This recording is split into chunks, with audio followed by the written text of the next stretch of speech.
보통 사람들에게 시장의 변동에 큰 영향을 받지 않으면서 생계를 꾸준하게 향상시킬 수 있다라고 생각했어요.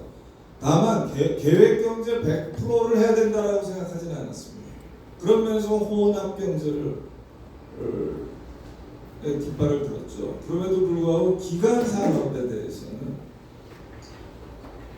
뭐 은행서부터 시작해서 철강이라든가 중요한 뭐 전력은 물론이고 에너지도 그렇고 이런 산업에 대해서 구경을 해야 된다 이렇게 이제 생각을 하셨어요.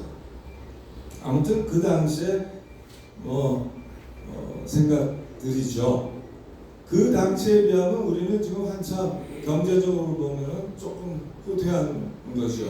왜냐하면 지금은 경제적 해방 이런 말 안 쓰잖아요. 지금은 고작해야 인간다운 삶 내지는 생존권 이런 표현 정도에 머물러 있잖아요. 그렇죠?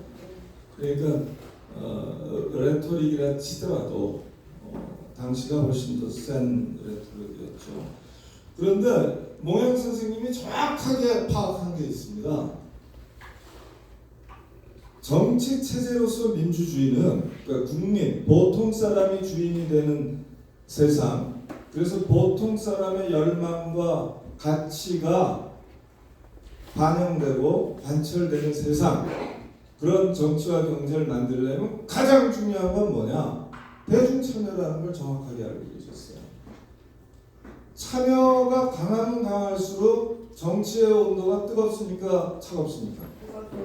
정치의 온도가 뜨거워지면 그때 비로소 드러나는 진실이 있어요.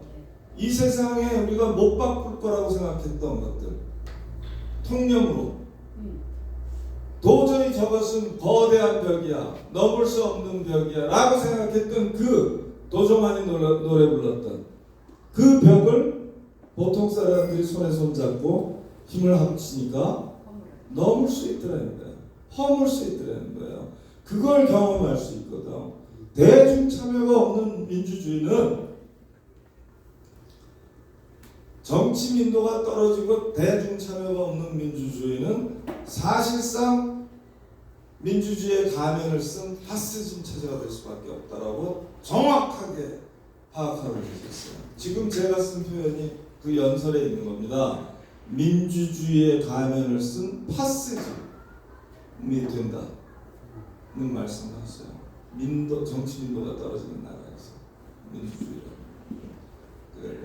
언필칭 민주주의를 한다는 나라에서도 정치 민도가 떨어지고 대중 참여가 떨어지면 민주주의는 가면으로 되고 실질은 파시즘, 강자 세력과 손을 잡는 정치 권력과 경제 권력이 사실상 손을 잡는 그런 전체주의 시스템.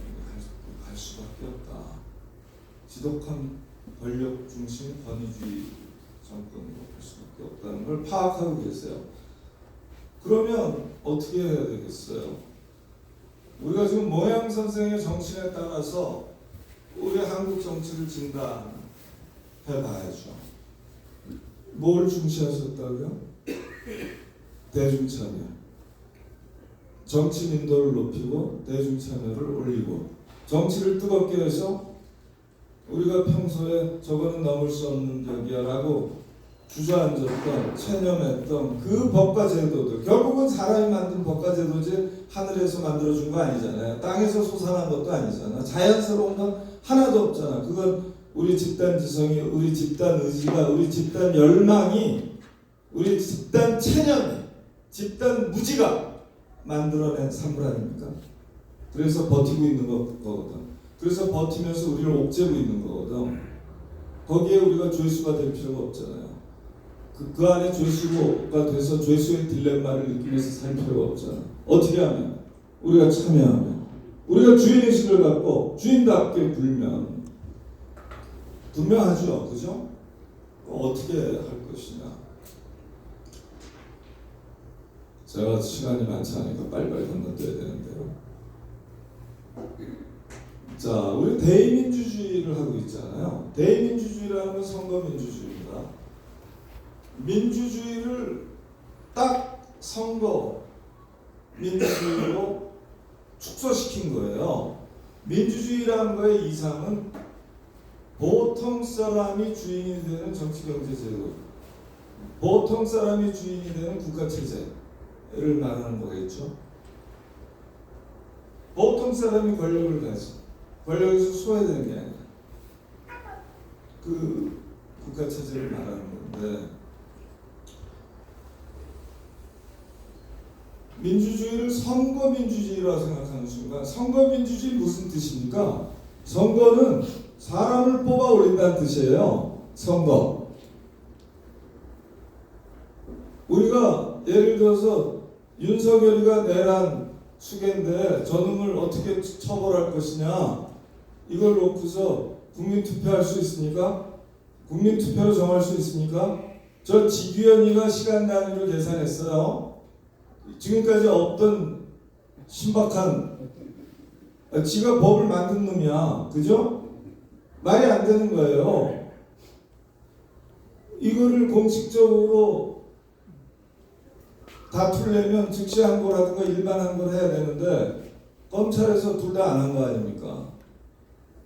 그러니까 법원이, 상급 법원이 이걸 다시 판단할 길이 없어진 거 아닙니까? 그러니까 그 친구가 만든 법이 갑자기 이 사안에서 법이 돼버렸어요. 말이 안 되는 거잖아요. 사법하라고 그랬지 입법하라고 그랬습니까? 그럼 이자를 징체해야 될 거 아니에요. 그러면 우리가 으쌰 하고서 50만 국민의 서명을 딱 모아갖고 우리 이 친구 소환해보자. 판사 자격을 뺏자. 소환을 하자.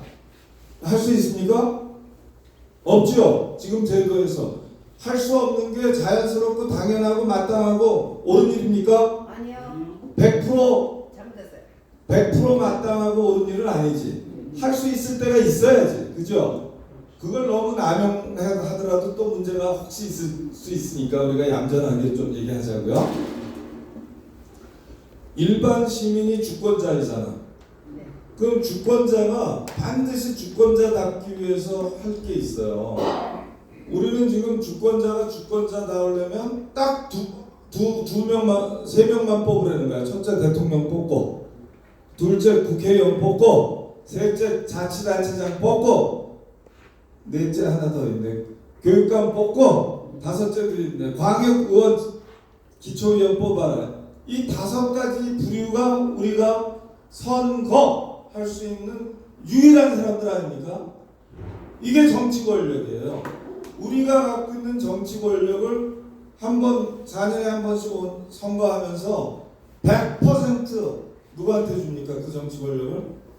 법과 제도를 만들 수 있는 정치 권력. 국회. 그 지금 말씀드린 선출직에다 주는 거예요. 그 중에서도 법을 만들거나 하는 국회의원과 지방의원들한테 주는 겁니다. 정확하게 얘기하면. 그죠? 몇 명 되지도 않아요. 선출직 4,400명입니다. 우리나라에 총 지방의원까지 다 합쳐서. 보세요. 대통령 1명,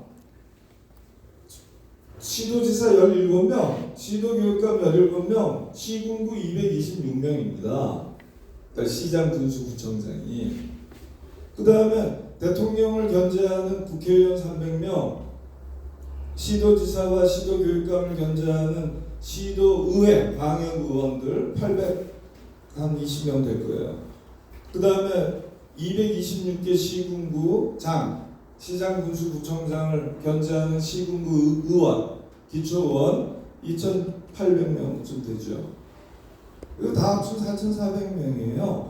우리 4,400만 유권자, 우리 5,200만 주권자가 4년에 한 번씩 선거 선출하잖아요. 이 사람들을 총선과 지선해서. 그러면서 우리가 갖고 있는 모든 입법권을 주는 거예요. 입법권만 주는 게 아닙니다. 국회의원한테 뭐를 줍니까? 개헌권을 줍니다. 그죠? 네. 개헌권을 준다고. 100%. 일반 시민이 헌법 조항 하나 너무나 필요한데 이거 넣읍시다. 가능합니까? 안 돼요. 발의도 못하죠? 네. 개헌은 전적으로 국회의원입니다. 발의권도 국회의원한테 있죠. 네. 그 다음에 심의권 국회의원한테 있습니다. 발의권은 대통령도 있어요. 국회의원한테도 있고. 그런데 심의권은 전적으로 국회의원한테 있습니다. 심의에서 이걸 개항으로 삼자 확정권, 결정권 누구한테 있어요? 전적으로 국회의원한테 있습니다. 국민은 고작 국회에서 개정안 발의하고 심의하고 확정해서 국민투표에 보내면 이걸 뭐 어떻게 예스 안 하고 어떻게 견딥니까? 여태까지 기록이 다 90%가 넘잖아. 그래서 이렇게 보면 다 그럴듯한데 한 조문 한 조문 하는 게 아니기 때문에 한 조항 한 조항 하는 게 아니에요.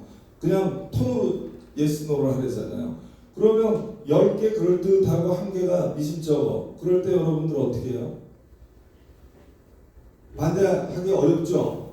그렇다니까. 원래는 1개만 반대할 게 있으면 반대해야 돼요. 사실 그럴 경우에. 사실은 그러는 거라고. 그러니까 제도를 바꿔야지 이것도. 그죠? 원포인트씩 찬반을 표현할 수 있게 해줘야 되는데. 아무튼 국민들은요. 입법권은 그렇게 주고 총 대선과 지방선거에서 자치단체장을 뽑을 때 뭘 줍니까? 이제 법 집행권을 100% 주는 거 아닙니까? 그죠? 이 대선에서 1명하고 지방자치단체장 광역 34명 17 시도지사까지 아직 시도교육감까지 광역 기초단체장 226명 이 사람들한테 우리가 갖고 있는 모든 법 집행권 국회와 지방의회가 만든 걸 다 갖다 바치잖아요. 우리는 헌법 발의권이 없는 건 물론이고 법률 발의권 있습니까? 없어요. 없죠. 조례 발의권은 있어요. 그건 있어요. 조례 발의권은 있습니다. 근데 이상하죠. 국회의원들이 조례 발의권은 주면서 왜 법률 발의권을 안 줬을까? 한번 생각해봐요. 왜 그래요? 지들 권한이 없어지잖아. 그죠? 국민들이 입법 경쟁을 해야 되잖아요. 이제 국민하고 국회가. 그러니까 국회의원이 법 만드는데 법률을 만들어야 될 거 아닙니까? 법률로 헌법으로 국민한테 입법권을 줘야 될 거 아니에요. 입법 발의권, 국민투표 확정권 이런 거를. 근데 국회의원이 주고 싶겠어요? 여러분 같으면 줄까? 안 주죠. 여러분도 국회의원 붙어버리면 안 줘. 안 줘. 그건 저 사람들이 쪼달아서 저 사람들이 못나서 못돼서가 아니잖아요. 여러분들 가운데도 99%는 안 줍니다. 누가 1%인지 모르겠어. 그냥 분명하면 99%는 안 준다고 그 자리에 가면. 네. 그죠? 네. 아 이거 참 정직하시다. 그거 맞습니다. 그러니까 이거는 이상하잖아요. 그럼 국회가 누굴 위해서 입법합니까? 이럴 때 그런 법 만들 때 자기를 위해서 하네. 그렇죠. 우리가 이거 당할 수 있습니까? 이거 내버려 둬야 돼요? 아니요. 아니죠. 네. 아니 주권자가 말이지 나라에 가장 중대한 헌법을 고칠 권리가 없다? 이런 주권자입니까? 최고 높은 권력이에요. 그거 개헌할 권력을 가진 국회의원을 뽑는 것으로 우리가 만족해야 될까? 우리는 이른바 인물 선거권은 있는데 대표자 선거권은 있는데 사안 결정권은 아무리 중대한 사안이라도 없습니다. 그죠? 사안 결정을 해본 적이 없잖아. 통일 정책 저 북한이 핵을 가졌으니 우리도 핵을 가질값이오 말값이오 이런 거를 하려면 누가 정해야 돼요? 대통령이 정하는 게 맞습니까? 아니 우리가 해야 돼요. 그죠? 일반 국민이 해야 될 거 아니에요. 근데 국민이 그 정할 수 있습니까? 없어요. 그런 안건 낼 수 있어요? 없습니다. 지금 헌법에. 이따가. 이래서 생기는 딜레마가 있어요. 제가 지금 개헌 얘기했죠? 네. 그 다음에는 무슨 얘기를 할 거냐면 정치관계법이라고 있어요. 그죠? 정치관계법이 어떤 법입니까? 첫 번째 정당법. 모든 권력의 원천은 정당입니다.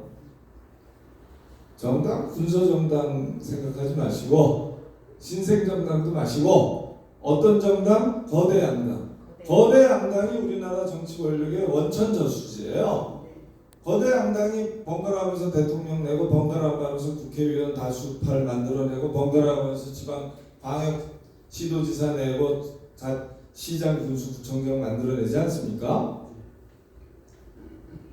시장 군수구청장은 바뀌어도 시도지사 대통령은 바뀌어도 거대 양당이 바뀝니까? 안 바뀌어요. 당명만 바꾸는데 이건 간판을 바꾼 거지.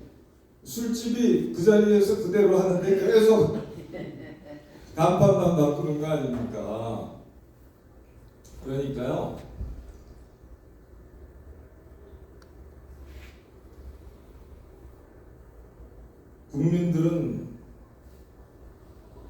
국민들이 아니라 사실은 거대 양당이 거대 정당 두 개, 양당도 있잖아요. 거대 양당이 우리나라 권력의 정치 권력의 이걸 위임받고 있는 거죠, 사실.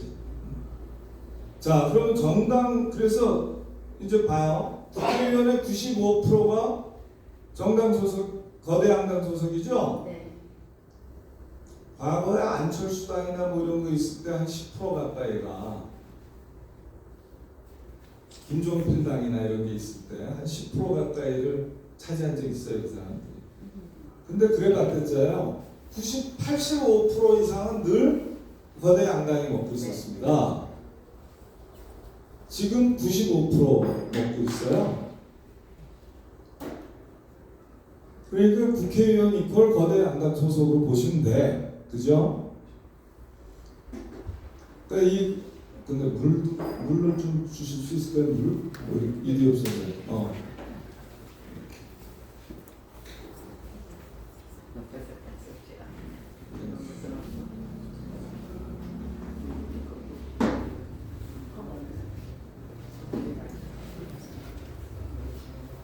그러니까 정당법을 만약에 정당법에서 이슈가 지금 요새 뭐냐면 지역정당 만들게 해달라. 우리는 지금 중앙당을 포함해서 5개 지구당을 창당하려면 창당 등록이 되려면 중앙당과 5개 지구당 총 합해서 6,000명이 필요하든가?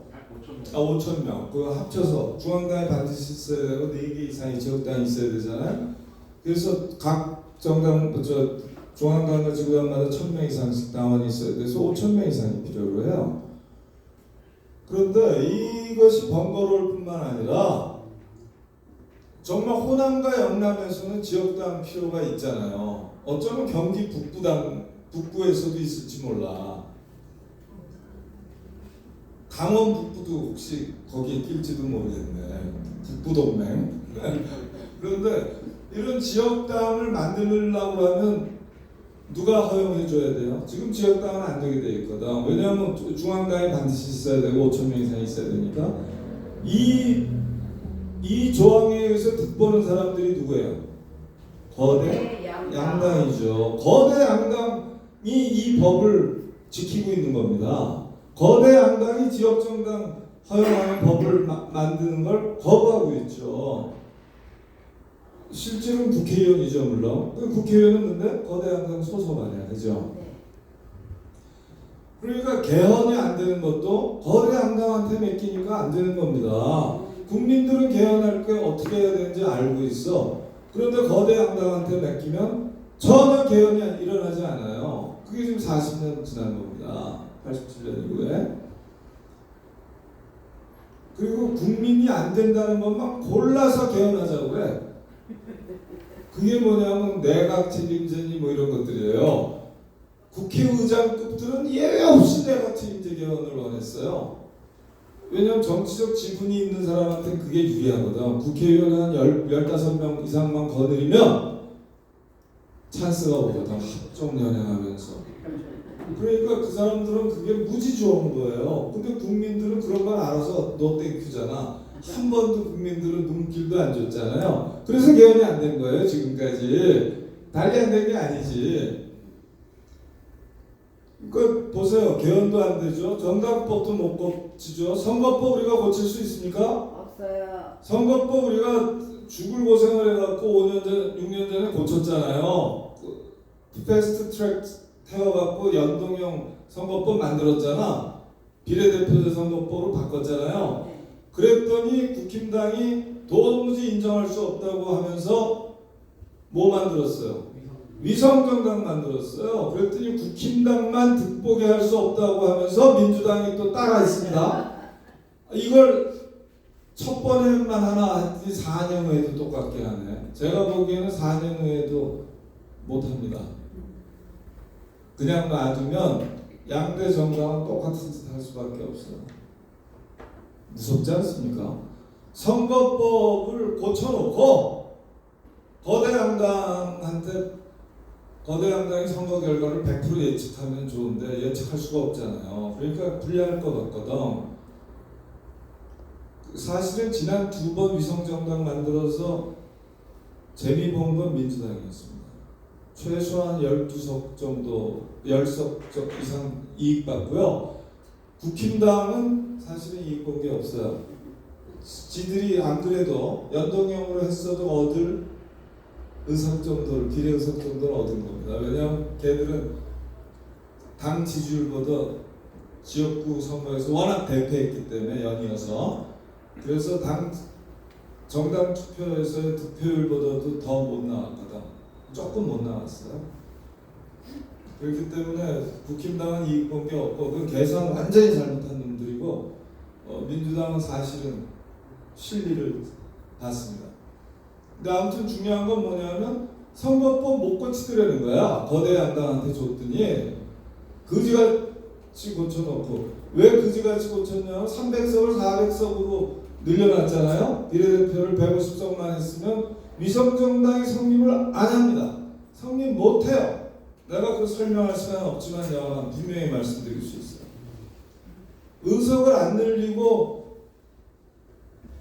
연동형 비례대표제를 하는 순간 그걸 위성정당 만들어서 깬다고 그럴 때 중앙선관위가 나와서 이런 가짜 정당은 인정할 수 없다라고 딱 하기 전에는, 이런 가짜 정당을 헌법재판소 같은 데 제소해서 위헌이라고 판결하고, 이런 가짜 정당을 중앙선관위 선거 당국에서 이런 가짜는 없는 거예요.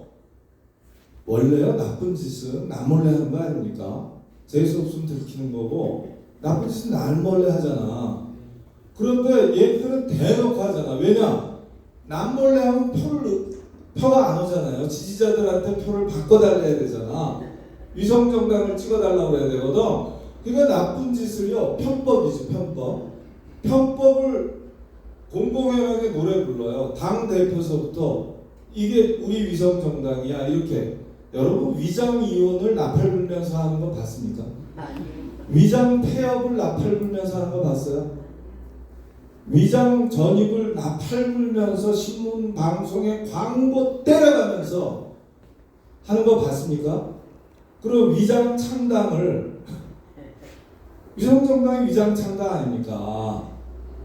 독립성이라고는 없는, 자주성이라고는 없는, 선거 끝나면 한 달 안에 해체되는, 서로 다 알고 있는 거 아니에요? 그거 위장 창당은 노래 부르고 하면서 하잖아. 동네방네 떠들면서. 그죠? 신문 방송에 광고하고 당 대표란 놈들이 전부 나와서 한 말씀씩 보태고, 이거를 우리 법질서가 놔뒀다 이거예요. 말이 됩니까, 여러분?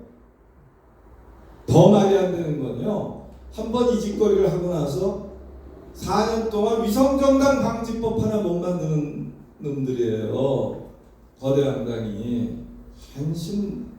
진짜 한심한 거죠. 근데 이거를 거대 양당 전 새끼들 해봐야 소용이 없습니다.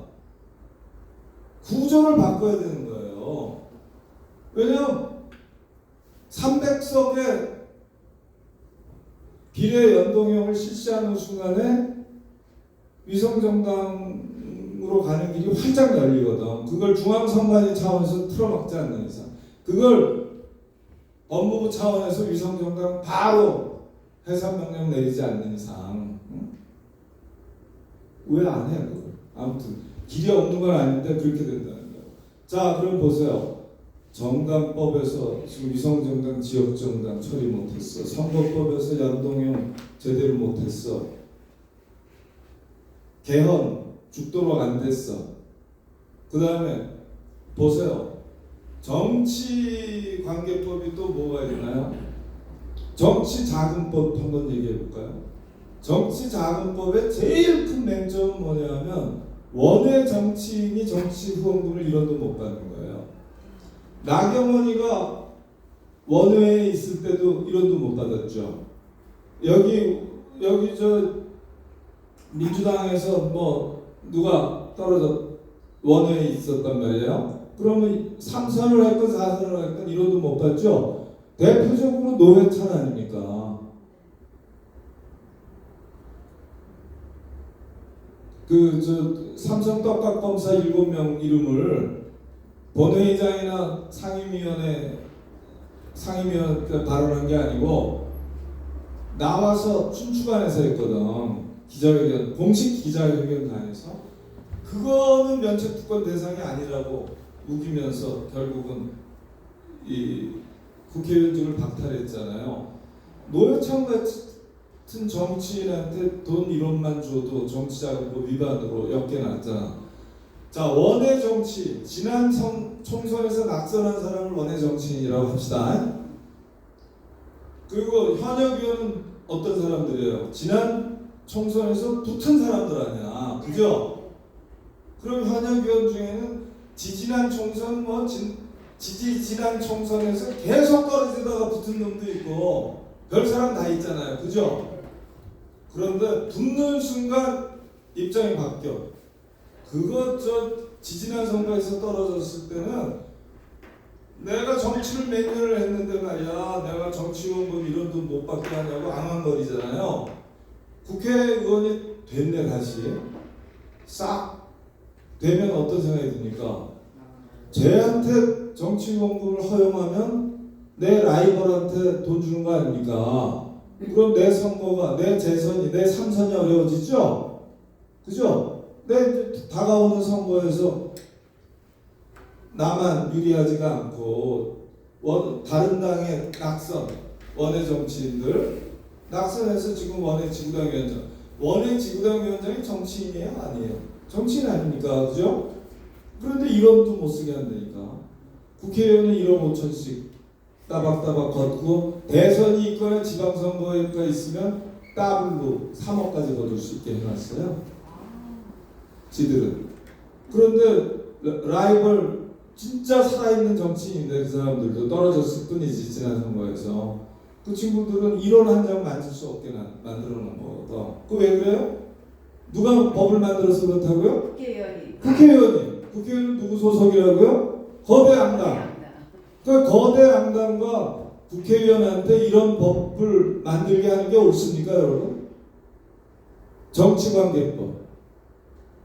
지방자치법 얘기 마지막으로 할게요. 지방자치법은요, 아까 뭐라고 그랬습니까? 지방자치단체장은 주민 소환도 가능해. 아시죠? 그 다음에 지방의회에 지방 주민들은 조례 발의권도 있어요. 그 주민 발언권, 주민 투표권, 주민 소환권을 다 법률로 인정했어요. 그런데 국회의원이 자기들한테는 인정을 안 하고 있는 거죠. 그죠? 명확하죠? 지금 국회의원이 뭘 안 하는지 아시겠습니까? 그러니까 헌법과 정치관계법, 헌법과 정치관계법의 주인이 누굽니까? 국민이에요? 국회의원이에요? 국민입니다. 다른 법들도 물론 주인이지만 특히 정치관계법은 굉장히 독특한 지위를 갖고 있는 겁니다. 왜냐하면 주권자가 대리인을 어떻게 쓸 것이냐, 그죠? 우리는 주인이잖아. 국회의원은 대리인이잖아. 선출직들은, 그죠? 대리인을 어떻게 뽑을지, 대리인들끼리 어떻게 뭉치고 다닐지, 정당, 그죠? 대리인을 어떻게 뽑을지, 대리인을 생산하는 걸 목표로 하는, 권력을 줄 목표로 하는 정당, 선거, 대리인 정원을 몇 명으로 할지, 대리인 영업 범위, 지역구를 어떻게 할지, 이런 것 대리인 보수를 어떻게 할지 누가 정해야 돼요? 국민이요. 국민이 정해야 돼요. 주권자가.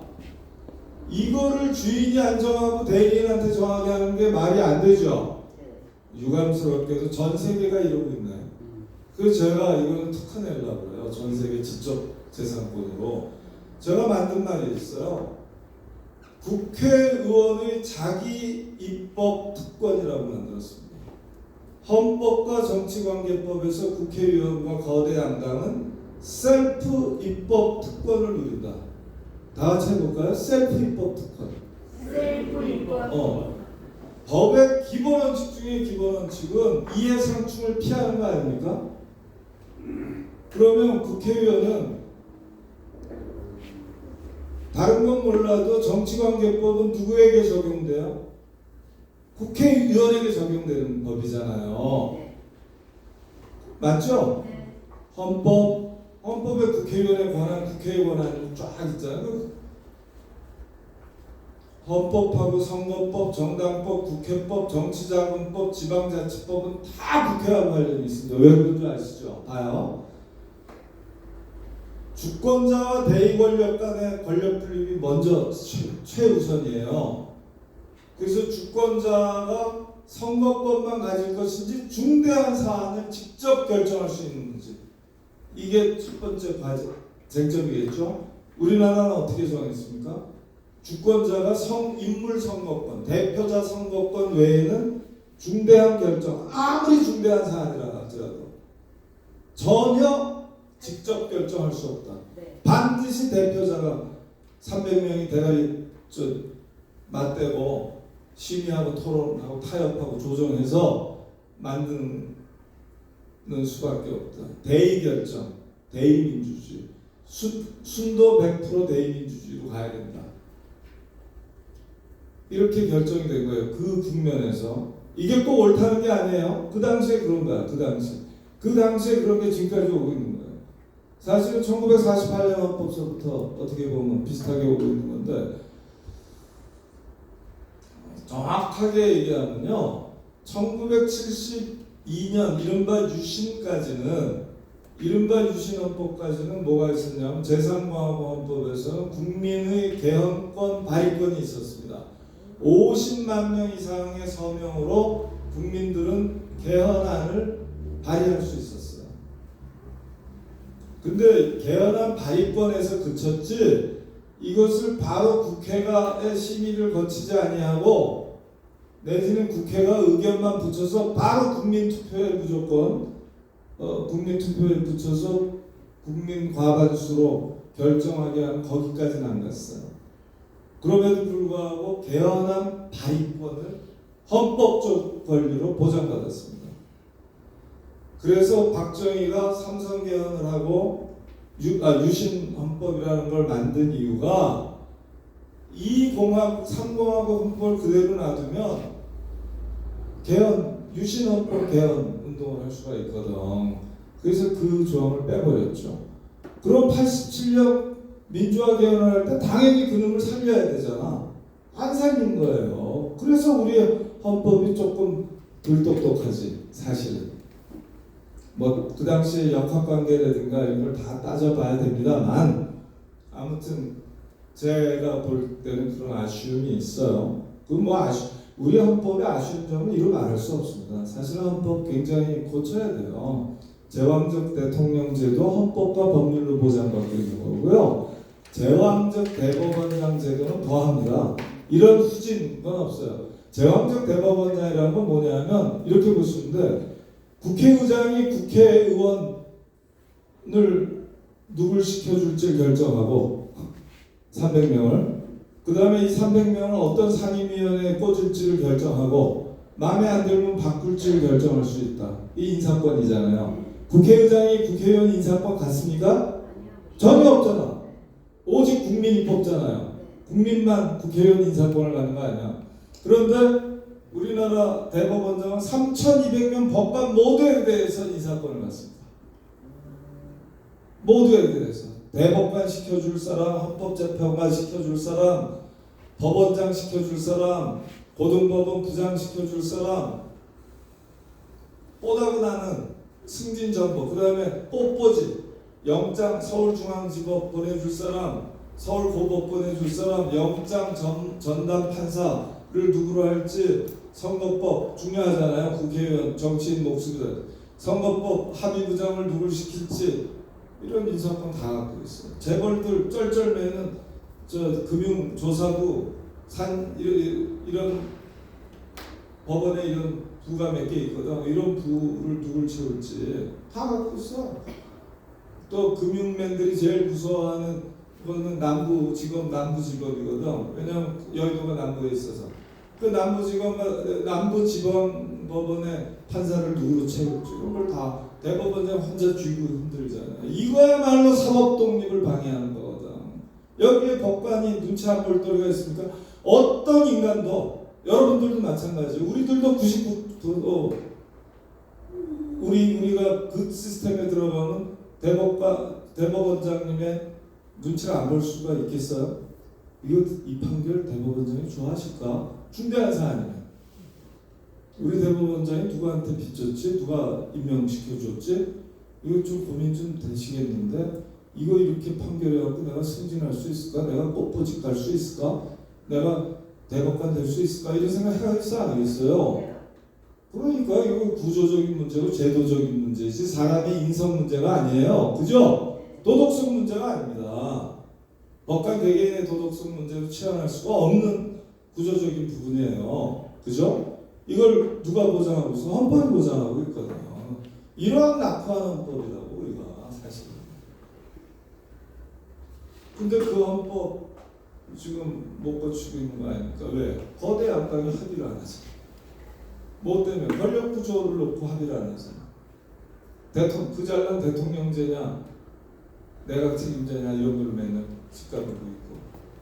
거기에서 국민 발언권을 인정하자, 국민 소환권을 인정하자, 국민 투표권을 인정하자. 우리는 이걸 바라는 거잖아요. 그죠? 주권자의 권리로. 주권자 예우한다며. 위대한 주권자라며요. 위대한 국민. 맞죠? 위대한 국민인데 위대한 국민한테 어떻게 해줘야 돼요? 나라에 불이 났을 때마다 그냥 양동이 들고 뛰어가서 물 붓고 모래 뿌리고 해가 불 껐잖아. 우리가 한두 번 한 게 아니잖아요. 그죠? 저 4.19서부터 시작해서 저 동학부터 시작해서 요 최근만 해도 기차혁명, 응원봉 혁명과 촛불혁명 두 차례 했네. 8년 만에. 그 엄청난 일을 한 주권자 아닙니까? 그 주권자를 평소에 권리를 줘야 될 거 아니에요. 주권자 권리혁명. 그죠? 주권자 권리 강화해야죠.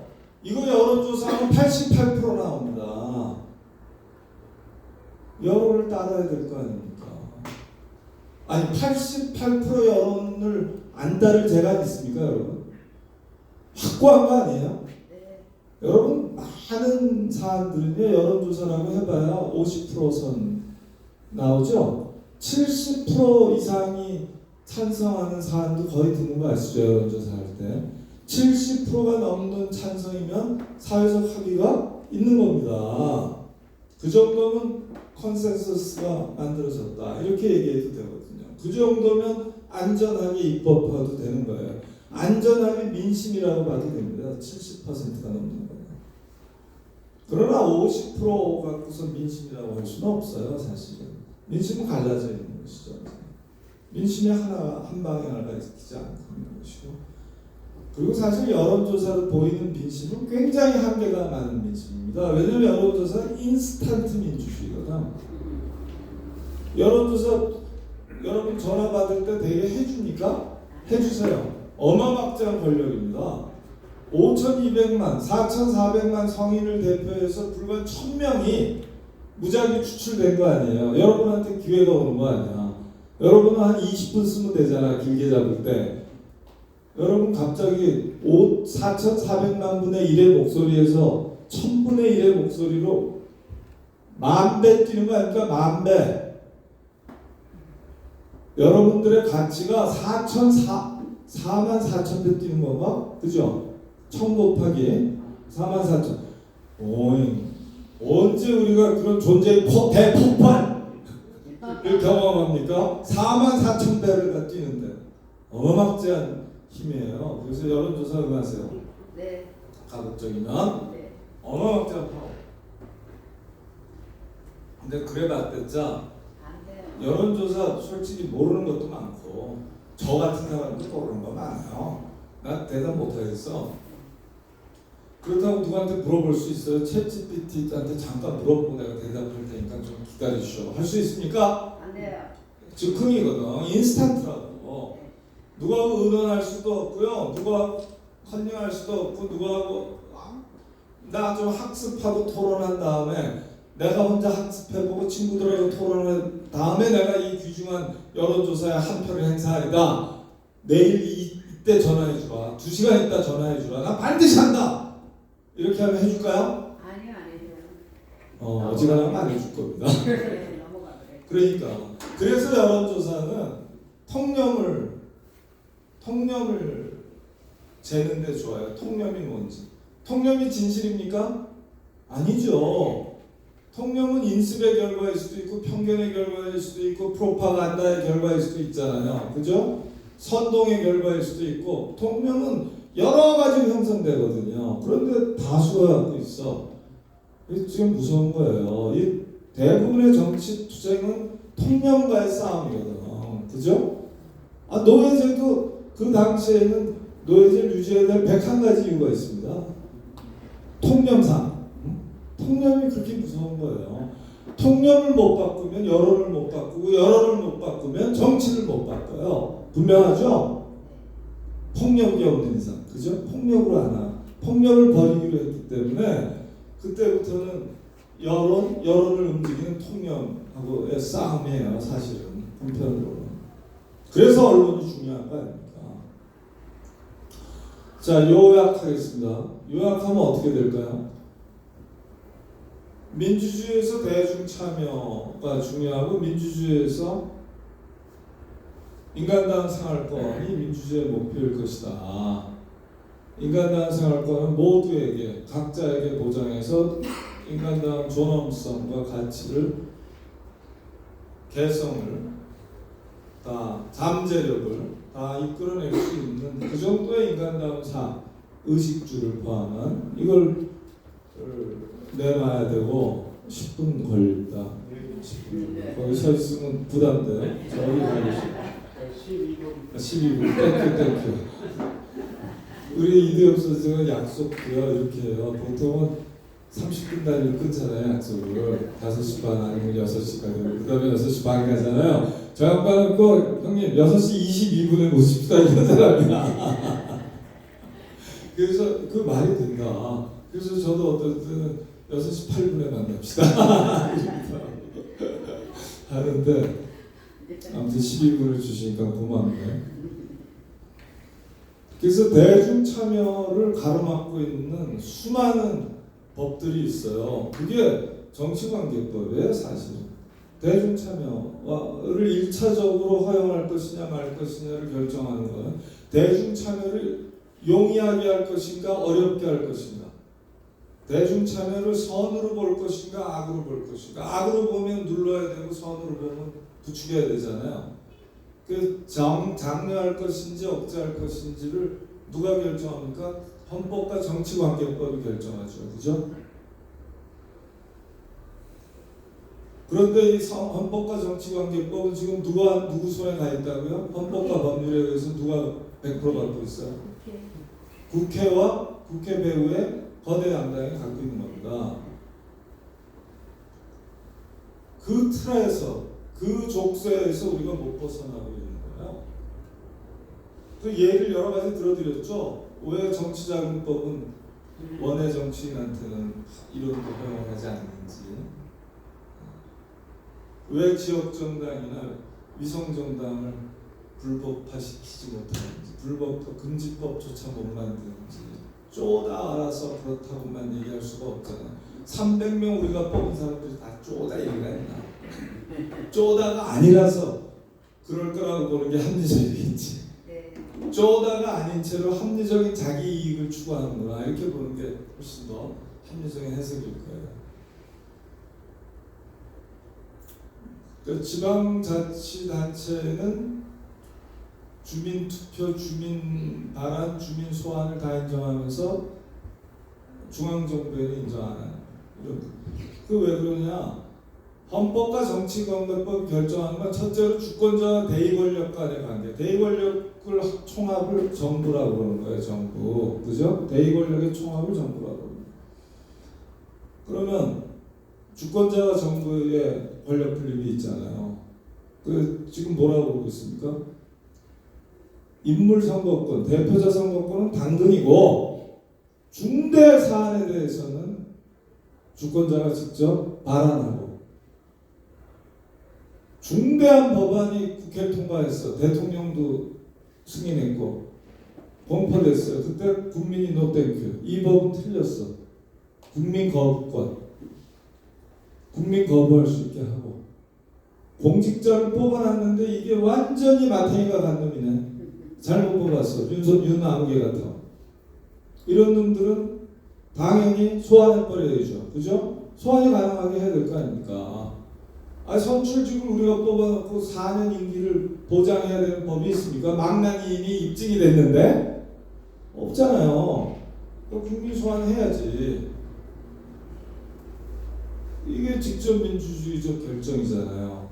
인물을 뽑는 게 아니잖아. 지금은 사안 중대 사안에 대해서 발의하고 국민투표로 확정짓고 국민이 거부하고 대의권력이 결정한 중대한 결정에 대해서 대의권력이 내린 중대한 결정에 대해서 원전을 계속하겠다. 만약 이렇게 결정을 했어요. 법으로. 그럼 우리가 노 땡큐. 국민 거부도 할 수 있다. 이거죠. 못할 거 없죠? 네. 지금 법과 제도가 우리를 못하게 하지만 법과 제도를 만들면 돼. 그죠? 그래서 이걸 고상한 말로 다시 바꾸면 국회의원과 거대 양당의 셀프 입법 특권을 분쇄하는 거예요. 그죠? 셀프 입법 특권이 낳은 의원 특권을 아까 제가 쭉 말씀드렸어요. 국민 소환 당하지 않을 특권. 그죠? 임기 4년을 보장받을 특권. 입법권을 눈꽃만치도 나눠 갖지 않을 특권. 입법권 독점 특권이지. 그러니까 개헌권 독점 특권, 입법권 독점 특권, 임기 보장 특권, 그 다음에 승자 독식 특권. 승자 독식 특권하고 대비되는 게 비례대표 특권이잖아요.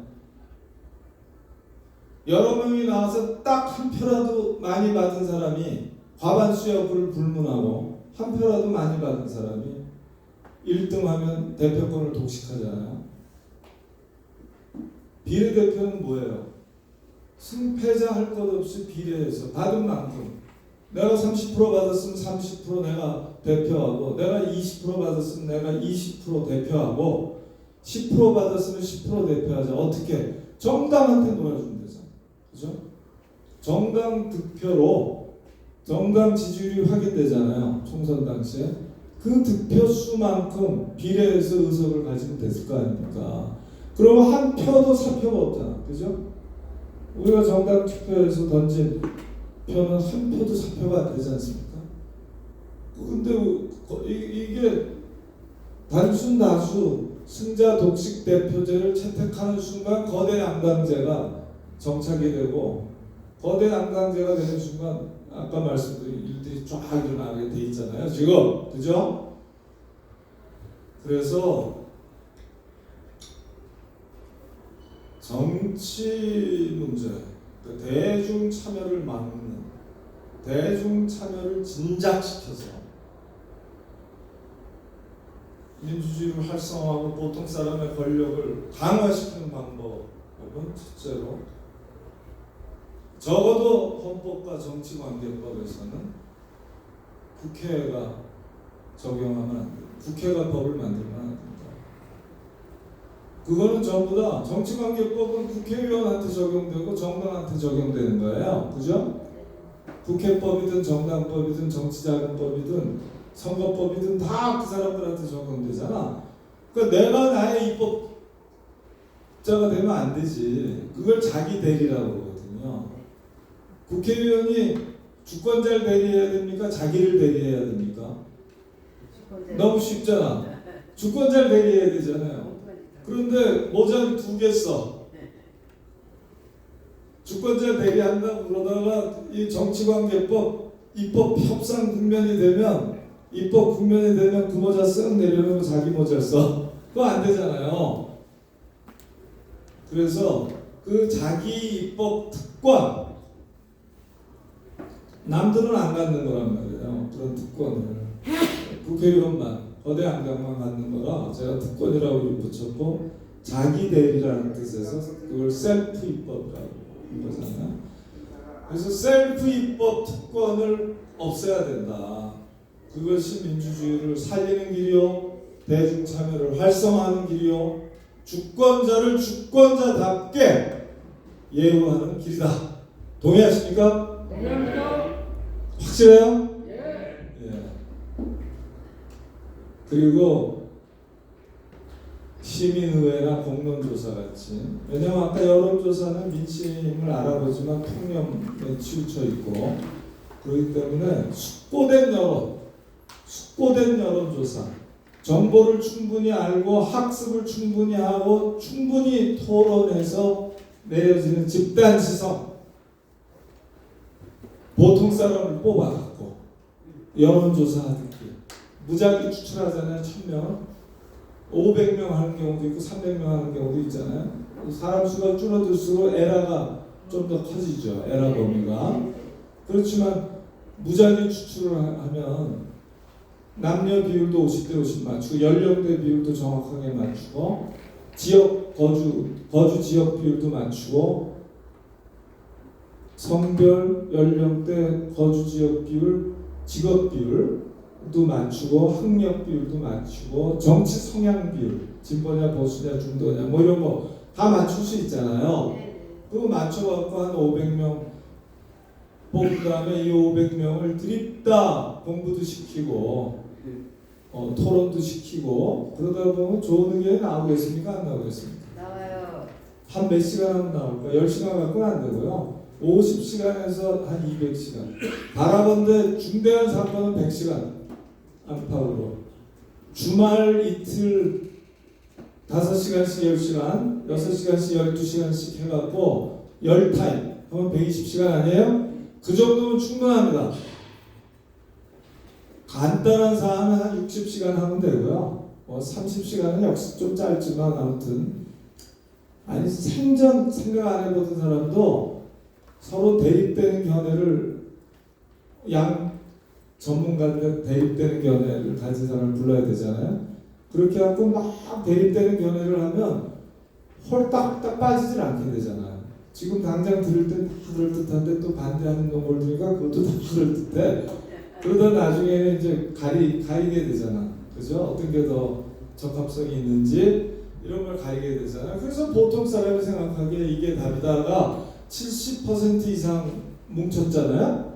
한 군데를 모아지잖아요. 그럼 그게 깨어있는 시민의 합의할 수 있는 최대치 아닙니까?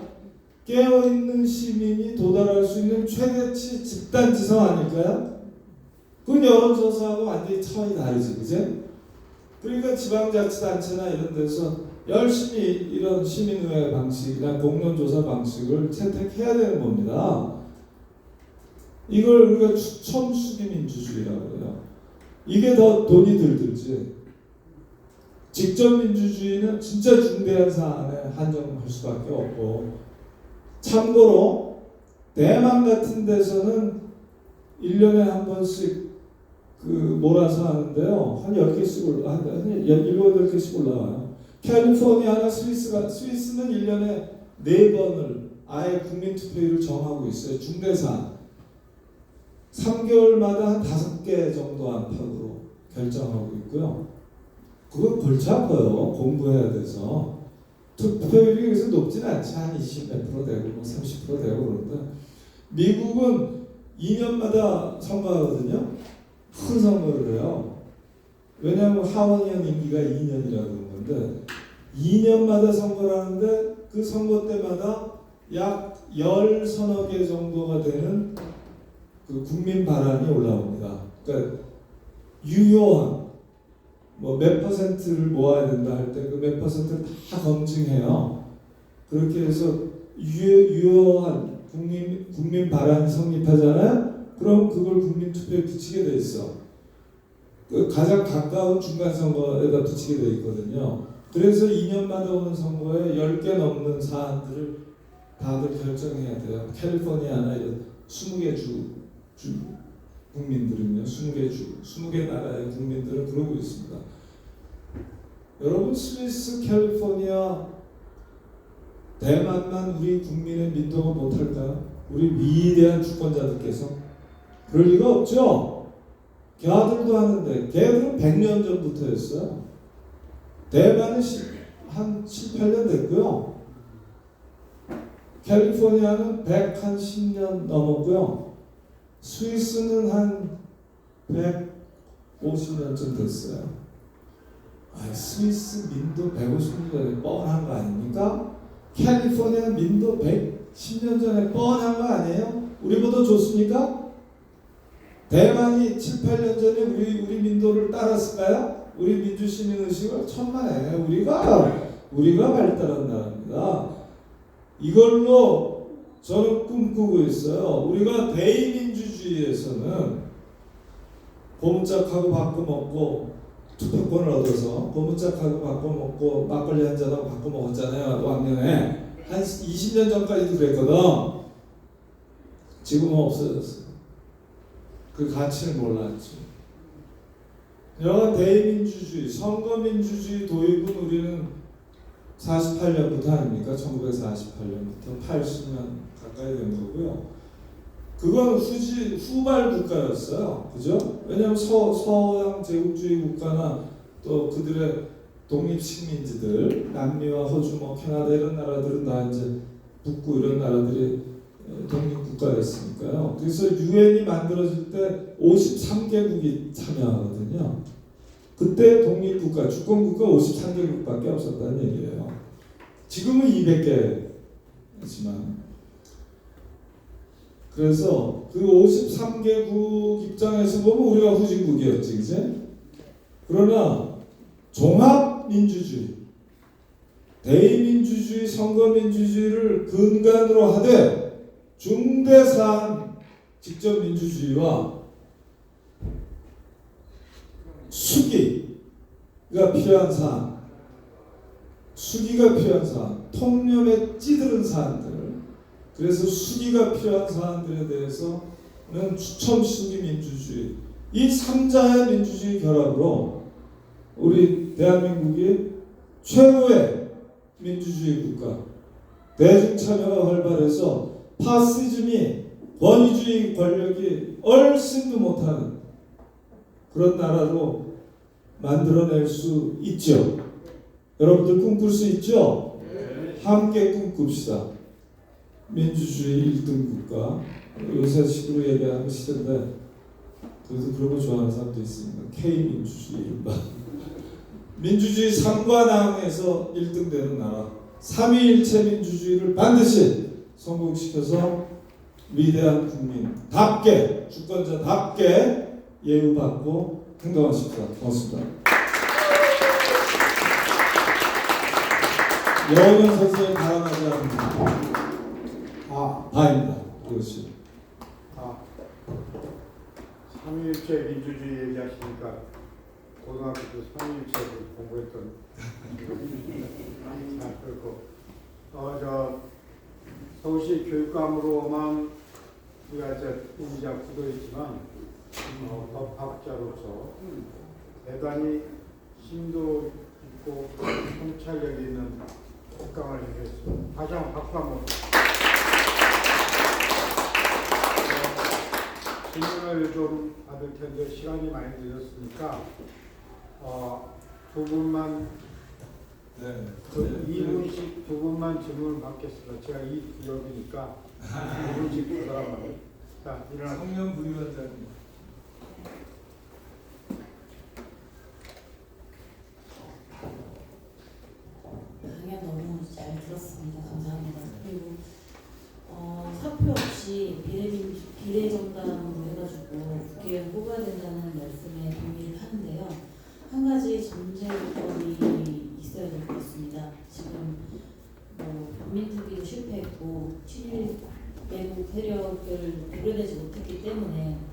지금은 좀 시기상조이지 않나 생각합니다. 거기에 대해서 어떻게 생각하시는지 의견 듣고 싶습니다.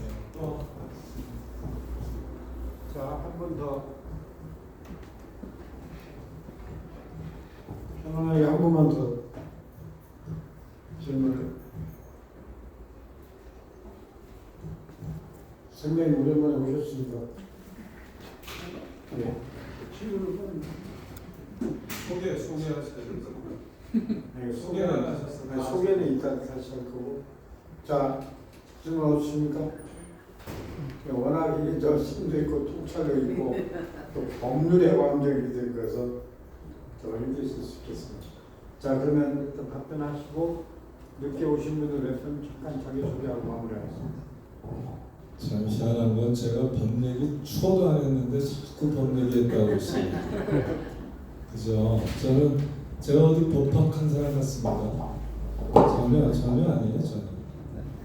법학과를 나왔지 그냥. 법률가는 저처럼 얘기하지 않습니다. 저는 전혀 비법률가 스타일이죠. 비법률가 스타일이고요. 지금 그 말씀 이제 모든 게 때가 있잖아요, 사실은. 그래서 올바른 것도 맥락을 떠나서 올바른 건 없거든요. 그러니까 정치 맥락에서, 정치 상황에서, 정치 여건이 무르익지 않았을 때 먼저 올바른 얘기를 해봤댔죠. 뭐 자기 잘난 척 얘기밖에 안 될 수가 있어요. 그렇기 때문에 질문은 굉장히 중요한 질문입니다. 그런데요, 우리는 이미 패스트 트랙까지 태워서 5년 전에 이 연동형 비례대표제를 만들었어요. 반드시 글로 가야 된다고. 이재명 대통령이 2번의 대선 후보 시절에, 특히 2022년 대선 후보 시절에 다당제 민주주의의 깃발을 높이 들었습니다. 안철수와 심상정을 끌어들이려는 당면한 목표도 있었지만 실제로 신념일 거예요. 지난번에도 마찬가지였고, 오히려 말이에요. 저는 지금처럼 한 정당의 헤게모니가 강할 때가 좋은 때일 겁니다. 왜냐하면 특별히 손해를 안 보면서 법을 바꿔도 현실 정치에서 큰 손해를 안 볼 거예요. 그래서 이번 첫 번째 수혜 피해를 볼 것 같지는 않고 그 다음 선거쯤부터 효과가 나타날 거예요. 그런데 그렇기 때문에 오히려 지금이 계획해졌게 예를 들어 볼까요? 이미 너무 늦은 거예요. 양당제를 양당제 안에 갇혀갖고 우리가 이룬 것들이 정치적으로 이룬 게 너무 많거든요. 정청래 당대표가 19일 날과 20일, 그러니까 그저께와 그저께입니까? 오늘 며칠이에요? 21일이에요? 2일이에요? 21일. 그러니까 그저께와 어저께 양일에 걸쳐서 전당원 당원 투표를 했어요. 민주당의 권리당원이 무려 154만 명입니다. 155만 명인데 이거는 전 세계에서 공산당 국가 빼놓고는 최고로 당원이 나옵니다. 사실 독일 3인당 뭐 이런 것들, 녹색당 이거 다 몇십만 안 돼. 우리 150만, 또 국힘당도 한 120만 자랑할 거거든요. 권리당. 어마막지한 정당 국가예요. 우리가 만약 진성당원이라면.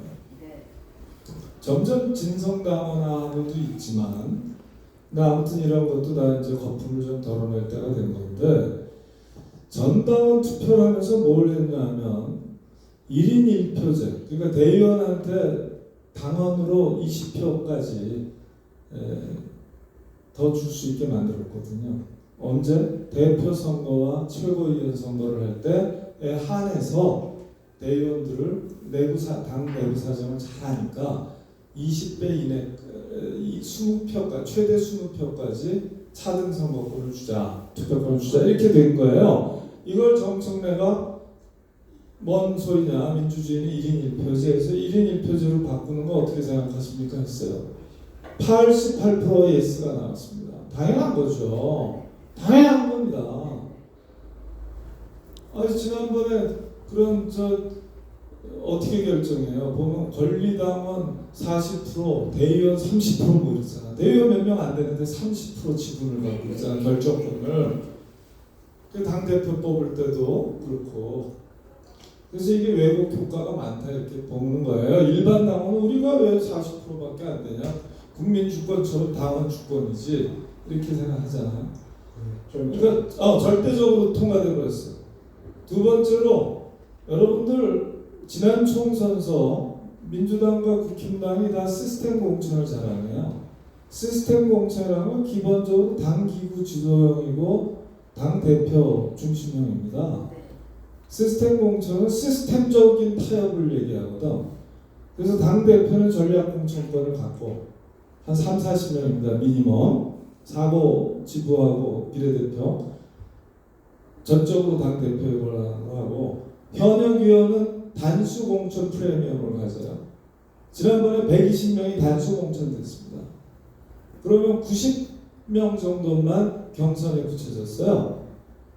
그러면 단수 공천된 120군데와 40군데가 넘는 이 254군데 중에서 여기 전략 공천한 데는 어떻게 됐습니까? 이 두 군데가 90을 빼면 254 빼기 90 해봐요. 얼마 나와? 160이죠?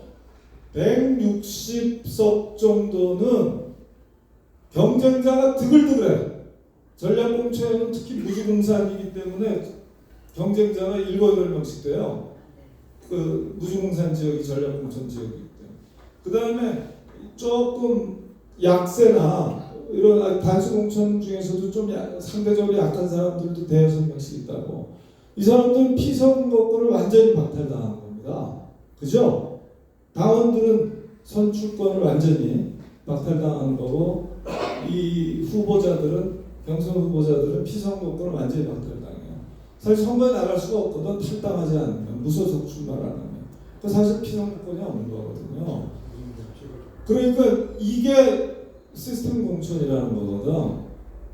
그러니까 일반 당원한테는 경선 기회를 한 3분의 1쯤 주고 국회의원들한테 3분의 2 넘게 단수 공천권으로 또 프리미엄을 인정해주고 당수한테는 전략 공천권을 인정해주고 아름다운 타협이야. 그러나 당원 주권하고는 거리가 먼 거예요. 그래서 정청래가 이번에 또 뭘 올렸더라고. 보니까 그 4인 이상 경선 후보가 있으면 무조건 경선을 실시한다. 그리고 권리당원이 뭐 100% 정한다. 뭐 이런 식으로 했습니다. 이것도 90% 가까이 89% 통과됐습니다. 자, 이런 거가 사실은요. 제가 너무 놀란 건 이거 되게 바람직한 방향이라고 저는 보는데 댓글들을 보니까 또 정파적 해석을 많이 하더만. 이게 뭐 정청래가 뭐 친명을 전혀 내가 보기엔 전혀 아닙니다. 불가능해. 오히려 대통령의 권한이 더 세죠. 왜냐하면 당원들의 75%가 이재명 구하기를 위해서 들어왔거든. 정확하게 이재명 대통령 편이에요. 그러면 하다못해 경기도지사가 됐든 뭐 시장들이 됐든 전부 다 이재명하고 친소관계, 대통령과 친소관계, 충성관계가 분명한 사람을 권리당원이 뽑을 거 아닙니까? 그런데 제도적으로는 발전하는 거 아닙니까? 당원 주권이 발전하잖아요. 이걸 왜 못합니까? 국회의원들 눈치를 보기 때문에 못하는 거예요. 누가? 당대표와. 당대표뿐만 아니라 당대표 배후의 대통령이 여당의 경우에. 그런데 여당과 이게 당원 구조상 눈치를 안 봐도 되는 거거든 지금. 그렇기 때문에 아무런 타격도 받지 않으면서 제도 개혁을 한 거예요. 기득권을 누르면서 당내 국회의원 기득권을 누르면서 나는 이렇게 해석하는데 수많은 정치평론가들이 정청래가 대통령이 또 저기 외국 나가 있는데 뻘짓하고 있다고 무지하게 욕을 쏟아놓더만 근데 저는요 그 이유를 잘 모르겠더라고요. 솔직히 말하면 별로 끄덕이지가 않게 돼요. 제 또 극성 맞은 또 친구들이 그런 것도 막 보내면서 일만 조심해 또 누가 보면 정청래 편인 줄 알겠다 뭐 이러던데 그게 아니고 우리는 제도 개혁파야 개혁파.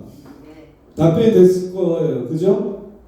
자 이제 정도 하시고요. 그 봉양 용영 선생님 그 말씀에 보면 방법론의 차이를 가지고 다투지 마라. 중요한 것은 우리는 누구이며 어디로 가야 하는가는 가치 지향의 문제다. 이런 말씀이 있습니다.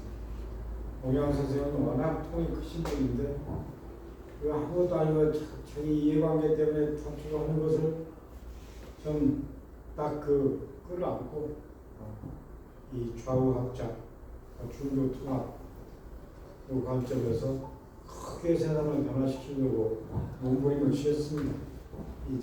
오늘 그 황면 교육감님의 특강이 아주 심도 있는 그 몽양평화대학은 몽양 관점에서 몽양을 생각하면서 이 한국 사회의 미래를 어떻게 끌어갈 것인가를 고민하는 몇 년 동안 해왔습니다. 저는 이제 오늘로 몽양평화대학 내려놓고 제 할 일을 다 했습니다. 자, 사진 씨가 늦게 오신 분들 짧게 자기 소개를